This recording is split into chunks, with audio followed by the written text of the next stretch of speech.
దామ్మా దా, నీకు చిన్న కథ చెప్పాలి.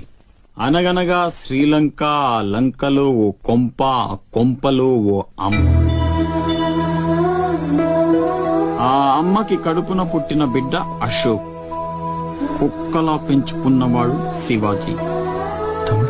అదృష్టం కలిసొచ్చి ఆ కుక్క ఛత్రపతి అయ్యింది.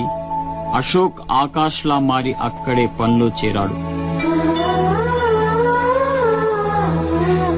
తమ్ముడు ఎవడ్రా నీ తమ్ముడు?